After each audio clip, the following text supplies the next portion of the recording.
মানুষের সুখ দুঃখ নিজের ভেতরেই। কিছু মানুষ অল্পতেই খুশি হয়ে যায়, আর কিছু মানুষ অট্টলিকায় থাকার পরেও যেন হ্যাপি হতে পারে না। আমার সুখ শান্তি তো আমার আপন মানুষগুলোর কাছে, আমার সন্তান, আমার স্বামী এবং আমার বাবা। তারা খুশি থাকলে আমি নিজেই ভালো থাকি। সাগরের তীরে বেড়াতে এসেছি এন্ড পছন্দের শাড়ি কাপড় কিন্তু বেঁধে নিয়ে আসছি। এই আকাশ, এই সমুদ্র, সবকিছুর সাথে সুন্দর সুন্দর মুহূর্তগুলো ধরে রাখবো তাই। আসসালামু আলাইকুম, কি অবস্থা সবার, কেমন আছে? সকাল সকাল ঘুম থেকে উঠতে পারিনি দেখে আমাকে রেখেই সবাই চলে গেছে বাইকে করে ঘুরতে। কুয়াকাটাতে সকালবেলায় বাইকে করে কিন্তু বিচে ঘোরা যায়, বিভিন্ন স্পটে যাওয়া যায়, বাট আমি যেতে পারিনি। ঘুম ভেঙেই দেখি সবাই চলে আসছে, তারপরে খাওয়া দাওয়া করলাম, দেন বের হয়ে গেলাম শাড়িটা পরে। অনলাইনে বেশ ভাইরাল একটা শাড়ি, খুবই সুন্দর, লাল এবং সবুজ প্রিন্টের মধ্যে। শাড়িটা আপনারা পেয়ে যাচ্ছেন Humaira fashion house Facebook page থেকে। পেজটা আমার ডেসক্রিপশনে দেওয়া থাকবে, চেক করে নেবেন। এটা কিন্তু সুতির মধ্যে, বাট আমি জর্জের শাড়ি পরতে পছন্দ করি কারণ খুব সহজে ক্যারি করা যায়, কিন্তু এটা অনেকটাই হাফ সিল্কের মতো, তাই ভীষণই ইজি ভাবে ক্যারি করতে পারছিলাম। কাপড়ের কোয়ালিটি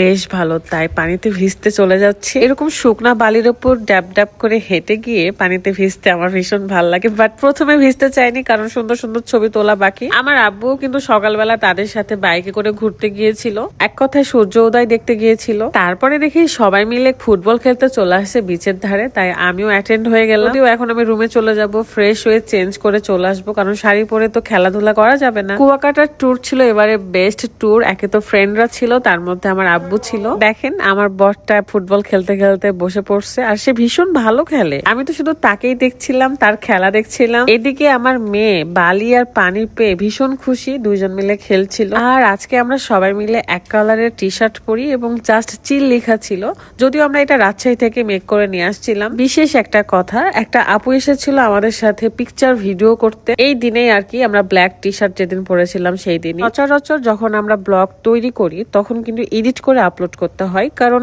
অনেক ভিডিওর মধ্যে দেখা যায় আমরা অনেকে এলোমেলো থাকি, সব ফুটেজ তো দেওয়া যায় না। আমরা এডিট করে যেগুলো ভালো থাকে সেগুলোই দিই। অনেক ফুটেজ থাকে যেগুলো দিলে কিন্তু আমরা ভাইরাল হয়ে যাব, বাট দিই না, কারণ আমাদের একটা মান সম্মান আছে, আমরা শালীন ভাবে থাকতে চেষ্টা করি। কিন্তু যে আপুটা আমাদের সাথে পিকচার ভিডিও তুলতে আসছিল লাফিয়ে লাফিয়ে, সে কিন্তু ইচ্ছে মতো ভিডিও করছে, পিকচার তুলছে, দেন যে যেমন ছিল সেভাবে আপলোড করছে, আর আপনাদের কাছে আমাদেরকে নেগেটিভ ভাবে প্রেজেন্ট করছে। জানি না মানুষ ভিউ এর আশায় আসলে আর কত কিছু করবে, কত নিচে নামতে পারবে। শুধু একটা কথাই বলবো যে আপনারা নিজেদের ভিউ এর আশায় অন্যদের সম্মান নিয়ে টানাটানি করবেন না, কারণ অন্যের সম্মানে টানাটানি করলে তো কখন নিজের সম্মান চলে যাবে বুঝতেই পারবেন না। আল্লাহ আপনার ভালো করুক। যাই হোক, আমরা সবাই মিলে গ্রুপ ফটো তোলার পরে একটু বোটে ঘোরাঘুরি করতেছিলাম। সো এখন আমরা অনেক টায়ার্ড, রুমে চলে আসবো। আমার মেয়ে আর আমার বর একসাথে সিঁড়িতে বসেছিল, কারণ আমাদের রুমের যে চাবিটা সেটা খুঁজে পাচ্ছিলাম না কার কাছে আছে। দেন মাস্টার কি নিয়ে আসে, বাট এখানে অনেক খোঁজাখুঁজির পর আমাদের রুমটা খুলে দেওয়া হয়। প্রত্যেকদিন আমাদের 2টা করে প্ল্যান থাকে, আর সেই 2টা প্ল্যান আমরা কমপ্লিট করার চেষ্টা করি, ঘোরা কমপ্লিট করি। গ্রুপ ট্যুরে আসলে আপনারা ভীষণই এনজয় করতে পারবেন, তবে অবশ্যই আপনাদের যে লিডার হবে তাকে একটু